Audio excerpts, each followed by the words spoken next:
Alright, what's up everybody? Welcome back to another RWBY reaction, man. We're here with the Remnant video, the Schnee Dust Company. This is one that I'm definitely interested in to learn more about what this company does exactly with dust.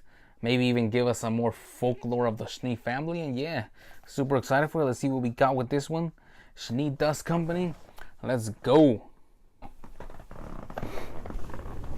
RWBY Remnant. Schnee Dust Company. Alright, let's see what we get, man. These are usually really useful information, so let's see what we get. All right. What was I supposed to talk about next? Oh boy. Yeah, okay. Okay, Crow. Got a few words to say about this one. The Schnee Dust Company. Bunch of self-entitled, monopolizing SNOBs who only care about making a profit, no matter how many little people they gotta step on to make it happen. Jock, a-hole. That's just my opinion. As you all know, our survival in the world of Remnant depends almost entirely on a crystallized substance known as dust. Yep. It powers our cities, fuels our machines, and gives us a fighting chance against the creatures of Grimm. Which means it's extremely valuable. Nowadays, it's almost impossible to buy dust products without the Schnee Company snowflake stamped on the box. But it didn't always used to be that way. Nicholas Schnee was the son of a dust miner, Nicholas, soldier, born just after the Great War. He found himself at the perfect point in history to take full advantage of the world's next industrial revolution.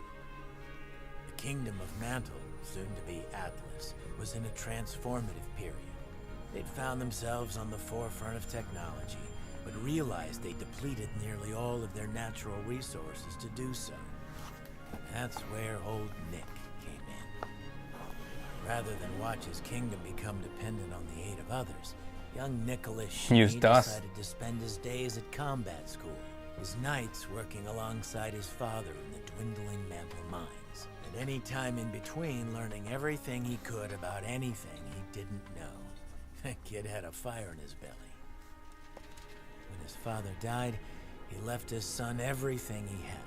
It wasn't much, but it was enough for Nick to set his plan into action. He left school, rallied all the men he could afford, and set out on an expedition to find a dust deposit that could revitalize his kingdom. And wouldn't you know, he actually pulled it off. Fast forward just a few years and the name Schnee suddenly meant something. Quality, affordability, trust. See, all those years spent in combat school were so that Nick could personally oversee every new expedition. People appreciate a man who's willing to stick his neck out for them. And it's how the Schnee Dust Company earned the business of every kingdom in Remnant. Unfortunately, it's also what led to an early retirement. Nick had started a family that missed him, and his body was tired.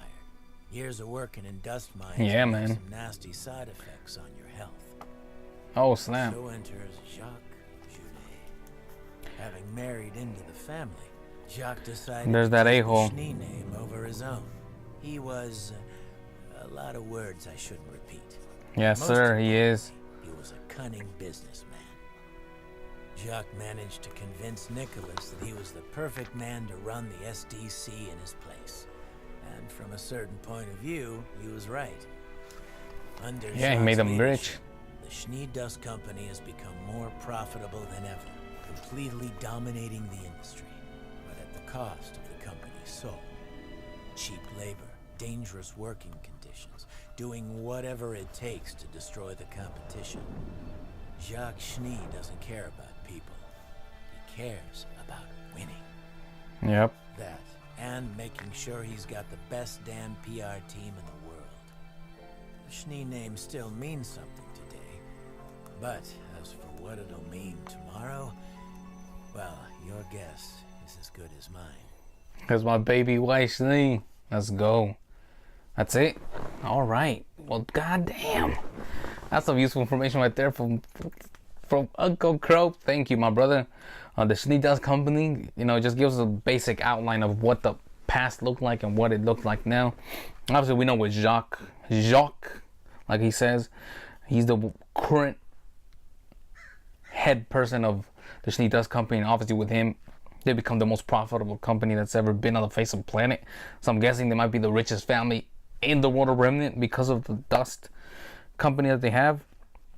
But let's go all the way back in time, where Nicholas Schnee, who was born after the Great War, you know, I guess he just, you know, his town was suffering, and you know, he went and did his own expeditions of dust, which is something admirable, you know what I mean, which is probably why so many people connected with it, like Crow said. You know, he himself put himself in the front lines to go, what did I just say? God damn it, to go find dust expeditions. And you know, because of that, he's able to find these type of things, and you know, slowly start becoming #1 dust distributor in all of the world of Remnant. And then obviously, when as time goes by, he gets older, he needs to spend more time with his family, he decides to step down, and he's looking for somebody else. And of course, Mr. Jacques marries into the family, convinces him that he's probably the best choice that he has right now to lead this company into success. And yeah, he pretty much makes them rich as hell, the #1 distributor all over world of Remnant. There's no other place you're gonna find that Schnee crystal anywhere.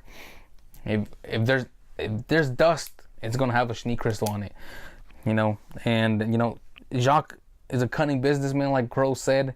I mean, just from his personality, you can tell all the things that Crow just said about him, and they make sense. You know, it's what he say. You know, he made the company more profitable than ever. You can tell from the balls that he has and stuff like that. And then he's talking about having cheap labor. Showed the faunus there, so I'm guessing they use faunus for slavery. And like we see later on, that's what the faunus talk about. Dangerous work conditions. Only cares about winning, doesn't care about anybody else. And you know, and because of that, he has the best PR team. You know, there's a later one. I don't know what time this episode is, what time this is gonna come out, but during one of the episodes, he's talking about the ball. Yeah, the ball episode, when they're talking about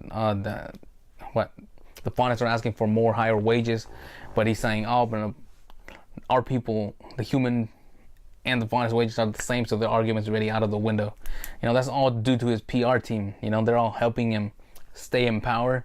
And yeah, man, I mean, Jacques can be a scary dude just because of the money. He can buy anything he wants. You know, we see that today also with big monopolies. And oh my god, man, such useful information. Cool World of Remnant video. Anyways, I hope you guys enjoyed it. Subscribe, like, share, comment, and I'll see you for the next one, The Great War.